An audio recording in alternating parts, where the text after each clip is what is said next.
চাওক ইতিমধ্যে মই গোটেই কথাখিনি মঙ্গলদৈত সংবাদমেল পাতি কৈছোঁ যে যি ধৰণে বিশেষকৈ কংগ্ৰেছ দলটোক খুলি খুলি খাই আচলতে আগবাঢ়িব নিদিয়া দুজন ব্যক্তি বিশেষকৈ দেৱবৰ শইকীয়া আৰু প্ৰদ্যুৎ বৰদলৈ ডাঙৰীয়া যি ধৰণে মোক যোৱা তিনিটা দিনত যি ধৰণে মানসিক অত্যাচাৰ কৰিলে আৰু ইয়াৰ বিচাৰ মই সংখ্যালঘু ৰাইজক দিছোঁ।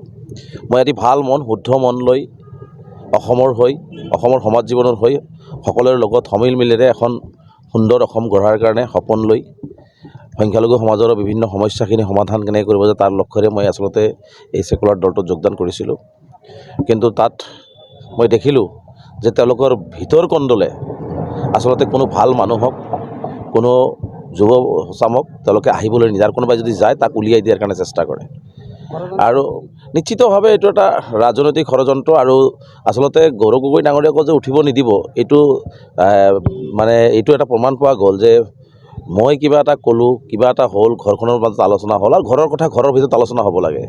গতিকে বেলেগে কোৱাৰ আগতেই ঘৰখনৰ ভিতৰৰ পৰাই যিটো পৰিয়ালত মই আলহী হিচাপে গ'লোঁ তেওঁলোকে মোক আক্ৰমণ কৰা আৰম্ভ কৰিলে আৰু এই আক্ৰমণটো কাৰ নিৰ্দেশত কৰা হ'ল ইতিমধ্যে মই সংবাদ মাধ্যমত কৈছোঁ যে এইটো আচলতে মুখ্যমন্ত্ৰী যি বক্তব্য দিছিলে দেৱবৰ শইকীয়া ছেইম বক্তব্য দেয়। গতিকে মুখ্যমন্ত্ৰীৰ বক্তব্য আৰু দেৱবৰ শইকীয়া ডাঙৰীয়াৰ বক্তব্য একেই আৰু অসমৰ ৰাইজে সন্দেহ বাৰে বাৰে কৰি আহিছিল যে অসমত আৰু মুখ্যমন্ত্ৰীয়ে আজিও দেখিছোঁ কৈছে তেওঁৰ দলৰ ইয়াতো এজেণ্ট আছে। গতিকে এইটোতো স্পষ্ট ওলাই পৰিল। গতিকে তেওঁ বিধানসভাত যি ধৰণে বিৰোধী দলৰ ভূমিকা পালন কৰিব লাগে সেইটো নকৰে। সংখ্যালঘুসকল যেতিয়া বিপদত পৰে বা মানুহ যেতিয়া বিপদত পৰে তাতে বিৰোধী দলৰ দলপতি হিচাপে বিধায়কসকলক লৈ যায় তাত প্ৰতিবাদ সাব্যস্ত কৰিব লাগে নাযায়। বিধানসভাত কোনোবা বিধায়কে যদি সংখ্যালঘুৰ কথাখিনি ক'বৰ কাৰণে কাগজত লিখি দিয়ে সেইটো পকেটত থৈ দিয়ে হিমন্ত বিশ্ব শৰ্মা বেয়া পাব নকয়। গতিকে এইবোৰ আমি বহু কথা শুনিছোঁ আৰু আগৰ পৰাই সন্দেহ আছিলে আৰু তেওঁ যিহেতু বাৰে বাৰে এই কথাবিলাক কৈ আছে গতিকে এটা পাৰ্টিত মই সোমাইছোঁ সেই পাৰ্টিৰ সভাপতিয়ে এবাৰ মোৰ লগত মই কোৱা কথাৰ উত্তৰ দিলে দ্বিতীয় দিনত দিলে তেওঁ দিয়াৰ পিছত তৃতীয় দিন আকৌ তেওঁ কিয় আক্ৰমণ আৰম্ভ কৰিলে। গতিকে ইয়াৰ দ্বাৰা বুজা যায় যে সম্পূৰ্ণভাৱে তেওঁলোকে আচলতে চৰকাৰখনৰ লগত মিলি জুলি অসমৰ ৰাইজে যিটো বিচাৰিছে এটা পৰিৱৰ্তন অসমত এটি সাম্প্ৰদায়িক শক্তি প্ৰতিহত কৰি এটা ধৰ্মনিৰপেক্ষ চৰকাৰ হওক এইটো অসমৰ ৰাইজে বিচাৰিছে। হিমন্ত বিশ্ব শৰ্মাক আঁতৰোৱাটো বিচাৰিছে কিন্তু আচলতে সেইটো তেওঁলোকে নকৰি তেওঁলোকে ব্যক্তি বিশেষে তেওঁলোকে ৰাজনীতি কৰি আছে দলটোক তেওঁলোকে ধ্বংস কৰি আছে। আৰু আপোনালোকে জানেই যে প্ৰদ্যুৎ বৰদলৈ ডাঙৰীয়া যেনেকৈ কথাটো ক'লে চাওক তেওঁ নগৰ সাংসদ সংখ্যালঘু অধ্যুষিত অঞ্চলৰ সকলো সংখ্যালঘু ৰাইজে ভোট দিছে আৰু সদৌ অসম সংখ্যালঘু ছাত্ৰ ইউনিয়নৰ মই সভাপতি দীৰ্ঘদিন কৰিলোঁ আৰু সংখ্যালঘু অধ্যুষিত অঞ্চলৰ পৰা আহি আমি MP হৈ এজন সংখ্যালঘুসকলৰ ছাত্ৰ সংগঠনৰ প্ৰাক্তন সভাপতিক তেওঁ চিনি নাপায় মাত্ৰ কেইদিনমান আগতে গৈছোঁ। গতিকে এনেকুৱা ধৰণৰ তুচ্ছ তাচ্ছিল্য কিয় কৰা হয়? তেওঁ চিনি নাপায় বুলি ক'লে হ'ব নেকি?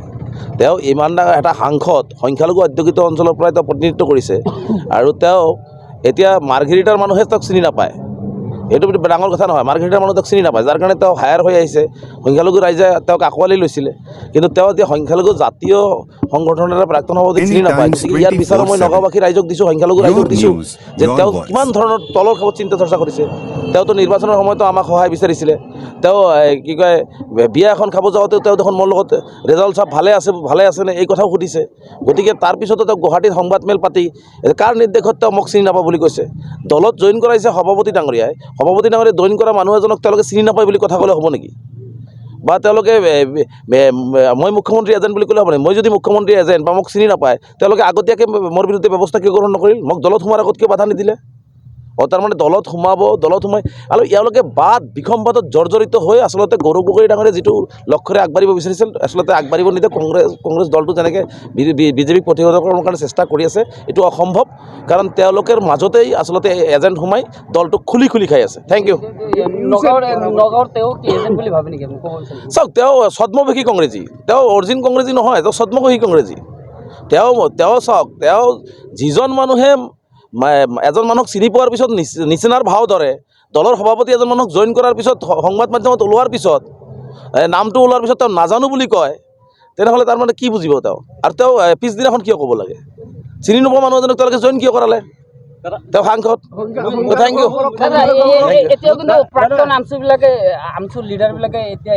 চাওক মই কাৰো কথা নহয়। মই মেৰুদণ্ড পণ কৰি জীয়াই থকা ব্যক্তি, মই মেৰুদণ্ড পণ কৰি জীয়াই থকা জাতিৰ পৰা আহিছোঁ। মই কাৰো গোলামী কৰিব নোৱাৰোঁ। লাগিলে এদিন জীয়াই থাকিম ভালকৈ জীয়াই থাকিম, আত্মসন্মান আৰু আত্মমৰ্যাদা লৈ জীয়াই থাকিম। গতিকে কিন্তু কাৰো কাৰো কথাত কাৰো বহতীয়া হৈ জীয়াই নাথাকোঁ। 20 বছৰ সংগ্ৰাম কৰিছোঁ। সংখ্যালঘু জাতিৰ কাৰণে যদি প্ৰাণ দিব লাগে, সংখ্যালঘু জাতিৰ কাৰণে যদি মৰি যাব লাগে, মৰি যাবৰ কাৰণে মই প্ৰস্তুত আছোঁ। কিন্তু সংখ্যালঘু জাতিৰ যিখিনি সমস্যা আছে সেইখিনি সমস্যালৈ মই যুঁজিম। তাত মই ৰাজনীতি কৰোঁ নকৰোঁ মোক কোনেও বাধা দি ৰাখিব নোৱাৰে। চাওক, সদৌ অসম সংখ্যালঘু ছাত্ৰ ইউনিয়নৰ প্ৰতিজন কৰ্মকৰ্তা, আমি যিবিলাক কৰ্মকৰ্তা কাম কৰিছোঁ প্ৰতিজন কৰ্মকৰ্তাই শক্তিশালী।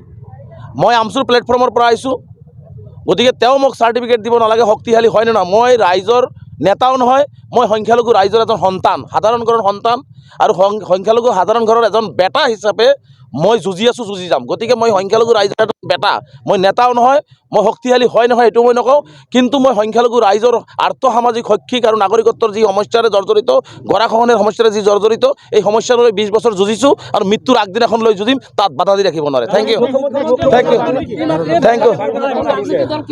চাওক, মুখ্যমন্ত্ৰীয়ে ইমান নিকৃষ্টতম পন্থা অৱলম্বন কৰে যে তেওঁৰ মোক পিতৃ মাতৃক ধৰিও আক্ৰমণ কৰিছে। আচলতে ৰাজনীতিত এনেকুৱা মানুহ তললৈ যাব নালাগে। পিতৃ মাতৃ ৰাজনীতিৰ ঊৰ্ধত, ৰাজনীতিৰ তলত নহয়, কিন্তু পিতৃ মাতৃ হৈছে ৰাজনীতিৰ ঊৰ্ধত। কাৰণ আমি প্ৰতিজন ব্যক্তিয়ে প্ৰতিজন মানুহৰ পিতৃ মাতৃক সন্মান আৰু শ্ৰদ্ধা কৰাটো উচিত। আমিও মুখ্যমন্ত্ৰীৰ পিতৃ মাতৃক আমি সদায় শ্ৰদ্ধা কৰোঁ। গতিকে হেনে অৱস্থাত মই সদৌ অসম সংখ্যালঘু ছাত্ৰ ইউনিয়নৰ প্ৰাক্তন সভাপতি হিচাপে মোৰ পিতৃ মাতৃক ধৰি যি ধৰণে কথা কৈছে, গতিকে মুখ্যমন্ত্ৰীৰ মানসিকতা কিমান মানে নিম্ন খাপৰ হৈছে এই কথাটো আপোনালোকে বুজক। মোৰ পিতৃ মাতৃ সম্পূৰ্ণ ভাৰতীয়, ইয়াৰে ভূমিপুত্ৰ। 1890 চনত মোৰ আতা গোৱালপাৰা জিলাৰ পশ্চিম মাজৰাল গাঁৱত জন্মগ্ৰহণ কৰিছে। মোৰ আতা শৰৎ চন্দ্ৰ সিং ডাঙৰীয়াৰ লগত কংগ্ৰেছ কৰা মানুহ, সক্ৰিয় কংগ্ৰেছ, ভাষা আন্দোলন, মাধ্যম আন্দোলন, স্বাধীনতা আন্দোলনৰ এজন সক্ৰিয় কৰ্মী আছিলে। মোৰ মা এজনী গৰীয়া সম্প্ৰদায়ৰ মহিলা। তাৰপিছতো মোক কয় যে মোৰ পিতৃ মাতৃ বাংলাদেশী, তেনেহ'লে মুখ্যমন্ত্ৰীৰ মানসিকতাটো চিন্তা কৰক। Thank U. নেক্সট প্লেনিং একো নাই। সংখ্যালঘু ৰাইজৰ লগত মই কথা পাতিম, সংখ্যালঘু ৰাইজৰ লগত মই বুজিম। সংখ্যালঘু ৰাইজে যি পৰামৰ্শ দিব, মই এৰি অহা ছাত্ৰ সংগঠনটো, মই যি ছাত্ৰ সংগঠনৰ পৰা আহিছোঁ সেই পৰিয়ালটোৱে ইতিমধ্যে বিভিন্ন কথা পাতি আছে, তেওঁলোকেও নিশ্চিতভাৱে পৰামৰ্শ দিব। গতিকে আটাইৰে পৰামৰ্শ লৈ, আপোনালোকৰ পৰামৰ্শ লৈ মই ৰাজনীতি কৰিব লাগে নালাগে সিদ্ধান্ত ল'ম। কিন্তু এটা কথা ঠিক, সংখ্যালঘুৰ ওপৰত কোনোবাই আঙুলি তুলিব, সংখ্যালঘু জনগোষ্ঠীটোৰ ওপৰত কোনোবাই কথা ক'ব, সংখ্যালঘু জনগোষ্ঠীটোৰ হৈ কোনোবাই কথা মানে অত্যাচাৰ কৰিব, এইটো মই কোনো পদ্ধতি মানি নলওঁ। মই য'তে নাথাকোঁ কিয়, মই এজন মানুহ হৈ থাকিলেও মই তাৰ তীব্ৰ বিৰোধিতা কৰি যাম, তাৰ প্ৰতিবাদ কৰি যাম।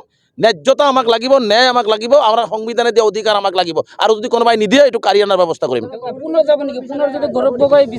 চাওক, ৰাজনীতিত মই সেইটো কথা মই ক'বই জানো। ৰাজনীতিৰ পৰা মই মাত্ৰ ওলাই আহিছোঁ। মই 48 ঘণ্টাৰ এটা ৰাজনৈতিক নেতা আছিলোঁ। গতিকে মই হয়তো ভাৰতবৰ্ষৰ আটাইতকৈ কম সময়ৰ এটা দলৰ ৰাজনৈতিক নেতা। গতিকে আৰু কি কাৰণে ওলাই আহিছোঁ, কি অৱস্থাত আছোঁ, মই মানসিক অৱস্থাটো কি মোৰ আপোনালোক জানিব।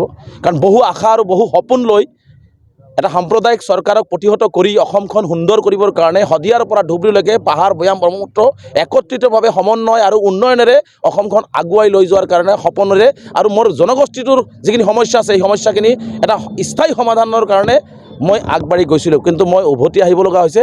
গতিকে মোক অলপ সময় দিয়ক, মোক ৰাইজৰ লগত কথা পাতিব দিয়ক, আপোনালোকৰ লগত কথা পাতিব দিয়ক, মই এৰি অহা মোৰ ছাত্ৰ সংগঠনৰ পৰিয়ালটোৰ লগত কথা পাতিব দিয়ক। নিশ্চিতভাৱে মই ভাল সিদ্ধান্ত ল'ম। এটাই খালী কথা কৈছোঁ, যি সিদ্ধান্তই নলওঁ মই সংখ্যালঘু জাতিৰ আগত ৰাখি, কাৰণ জাতি মোৰ আগত, জাতিৰ ঊৰ্ধত মই নহয়। জাতিৰ যিয়ে ক'ব, জাতিৰ যি সমস্যা ক'ব, সেই সিদ্ধান্ত মই ল'ম। Thank you. Any Times 24/7. Your news, your voice.